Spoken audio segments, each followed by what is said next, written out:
నమః శివాయ. ఓం నమో నారాయణాయ.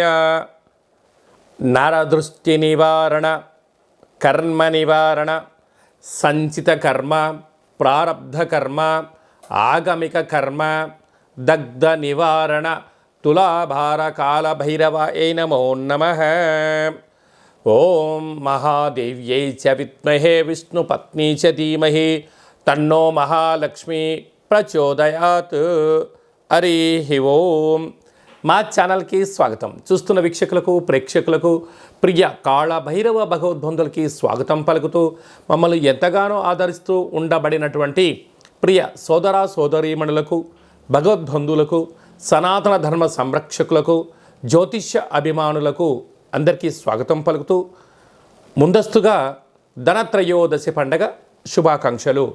అందరి ఇంట లక్ష్మీదేవి స్థిరనివాసంగా ఉంటూ అందరికీ భోగభాగ్యాలను, సుఖశాంతులను ప్రసాదించాలని కోరుకుంటూ ఆశీర్వచనం. 16/10/2024 నుండి 31/10/2024 వరకు అక్టోబర్ మాసంలో ద్వితీయార్థంలో పుట్టినటువంటి వారందరికీ కూడా ముందస్తుగా జన్మదిన శుభాకాంక్షలు. గతంలో వివాహం చేసుకున్న వారికి వివాహ వార్షికోత్సవ శుభాకాంక్షలు. ద్వాదశ రాశుల్లో గ్రహ గమనాల్ని ఒకసారి పరిశీలన చేద్దాం.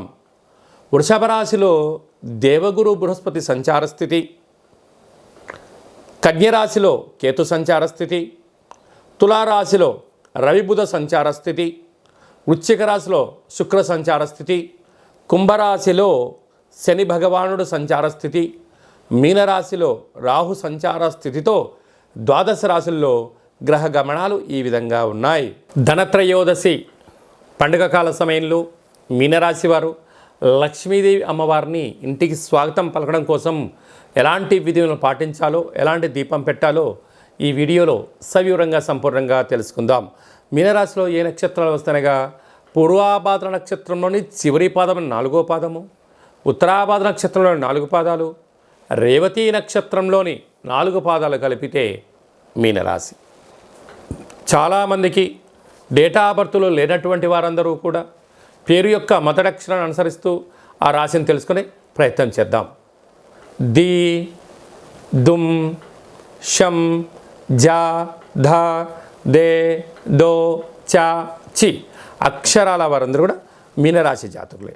మీనరాశి యొక్క అధిపతి దేవగురు బృహస్పతి.